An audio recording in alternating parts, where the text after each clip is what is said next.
Good morning, good afternoon, good evening, wherever you are in the world. My name is Musonda Mumba, and I'm the director for the UNDP Rome Center for Sustainable Development.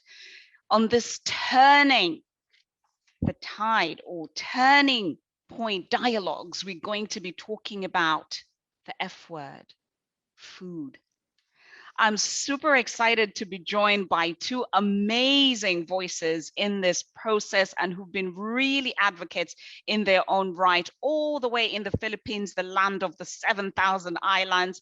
We've got Cherrie Atilano, who's joining us, and all the way on the African continent in the beautiful Southern Africa, from that tiny country with a big lake. We've got Mike Nkhombo and Khunga from Malawi.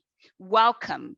I'm super excited to have you over here. And Mike, I really would like to begin with you. But before we do, I just want to say that this is a fantastic year. 2021 is the year that the first ever United Nations Food Systems Summit is going to be taking place here in Rome under the auspices of the Food and Agriculture Organization. It's amazing. It's bringing many thinkers and people together to really talk about these different elements around food.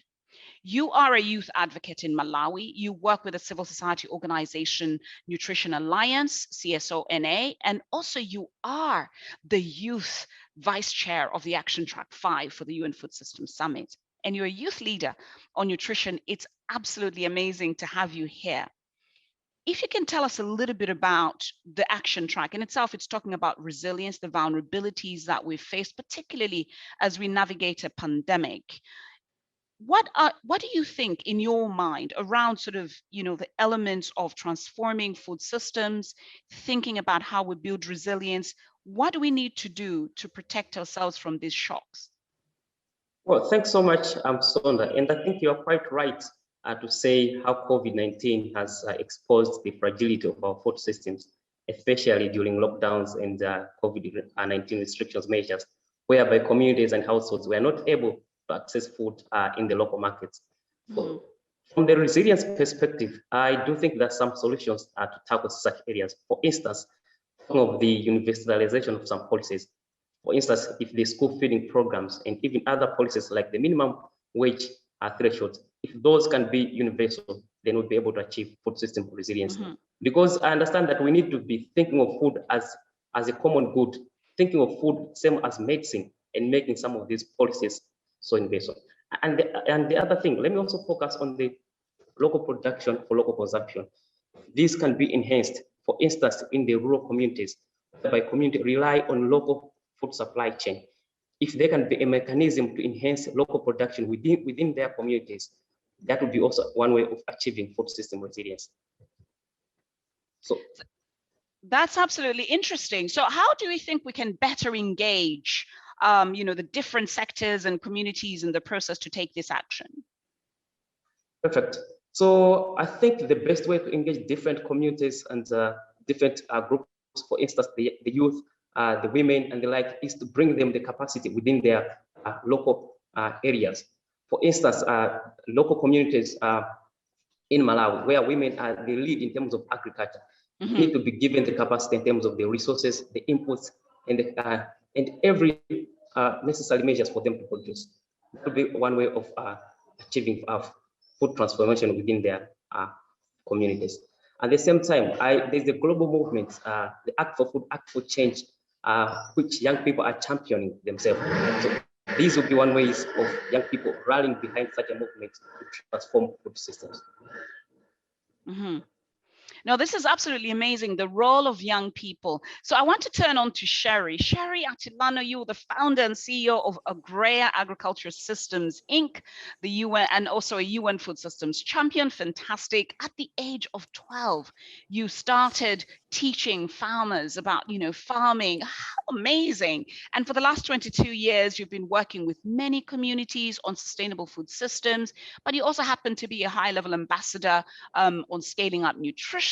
This is incredible. And also you're a youth global leader with the World Economic Forum, board member for GAIN, the Global Alliance for Improved Nutrition, and also Philippines ambassador on food systems. This is just amazing, very exciting. And you also received Champion for UN Women's WEP's award for COVID-19 response. You've heard there from Mike. You come from an island states, as it were, with several small island states. And thank you, Mike, on flagging the power of women and youth voices. In your mind, obviously, you can tell us, a thing or two about leadership through this pandemic, and last year, having received all these several awards. I would love to hear your insight on where you see the imperative to make sure that, the much needed systems thinking, systems changing, as it were, for protecting us all from these stresses and also the shocks that we've faced. Your country goes through a lot of challenges with, the typhoons and all these stresses to islands, as it were. How do you think we can resolve issues related to hunger or reduce diet-related disease and also restore planetary health? Thank you so much, Musonda, for that wonderful question and the introduction. I think what is imperative to solving food system problems are actually recognizing the fact that smallholder farmers are indispensable in solving hunger and a foundation of food systems. During the pandemic, we worked with 30,000 smallholder farmers in the Philippines, and we're feeding around 12 million people who are stuck in Metro Manila. It was not an easy job. And another one is, I think the silver lining that the pandemic brought us is to really focus on collective action. The action where the government is working with the public sector more and more, together also with the private sector, the civil societies, the academe, now developing different technologies and research altogether, and more importantly, the power of the youth and the women. I want to emphasize in this. During the pandemic, it was so hard to really help the farmers because, as we mentioned, Philippines is a beautiful island of 7,000 plus. So logistics-wise, it was really a nightmare, but I think what is more important here is to really adopt leadership through compassion and empathy. And even me as a social entrepreneur in the Philippines, helping farmers bringing their produce to the market in a massive scale, like 200 metric tons in 10 months was not an easy task. And we work a lot with women in the whole supply chain. It's because the women were the first one to go out of their house looking for solution in their problem to save themselves from hunger, to save their family from hunger. And across the supply chain, because during the pandemic, the senior citizens were not allowed to go out of their houses, it was the youth who were going out of their house. It was the youth who would drive trucks, go to logistics centers, and really help us to bring the produce in the market. And lastly, it is really the power of respecting our food producers, but more importantly, bringing healthy and nutritious foods to our consumers. No, that's absolutely amazing. The role of women as not just caregivers, but change makers. And as you rightly say, and also referencing what Michael said, food as sort of that is something that's nourishing our being, as the importance and the role of youth voices and making sure that we see the sanctity of food, as it were. I'm really glad to hear about the work that you've been doing and also the importance of collective action, as you've said. So how would you see then, how would you sort of bring the different sectors or actors together to be the change that we want to see? So what we've been trying to do here in the Philippines is, our food systems working before in a silo, right? We really need to do a systems thinking kind of way in solving this problem. And I may share a personal experience. For example, during the pandemic, I really took a courage to write a letter to our government, especially the Secretary of the Department of Agriculture, that we really need to help each other, to help our farmers who are experiencing produce rotting on their fields if they cannot bring it to the market because lockdowns happened during the hype of the harvest season. And lastly is really encouraging our local government units and private sector to adopt in their corporate social responsibilities to bring healthier food options to their constituents. So we work with different mayors, governors, and local leaders to really emphasize that all the more we need to be healthier in the process. But more so, Musonda, what's beautiful in here is I was really the witness of the power of women, because they go beyond just fresh produce. More and more women right now are really liking to do this hashtag plantdemic. We want to plant around our house. You know, we've been doing a lot of urban gardens that in the recent months, actually, we're trying to put a proposition that all cities would allow new growth. And that's the growth of urban gardens led by all these women. So many solutions are happening on the ground because of these interventions, actually. That is absolutely amazing. I mean, great to hear about those home gardens, and as the philosopher Hippocrates actually did say, the Greek philosopher, let food be thy medicine and medicine thy food. And it's really great you talk about you know, the power of nutritious food systems, and also the importance of really understanding that these healthy systems are also connected to our planetary health. I'm really glad to hear. I'm coming back to you, Mike. You've obviously been, you know, leading charge in your work and working in civil society. What would be your call to action for our viewers today? Perfect, Musonda. So as the leader for nutrition, especially a young leader for nutrition, my call to action today is I would urge my fellow young people, wherever they are, to rally behind movements that will promote food system transformation.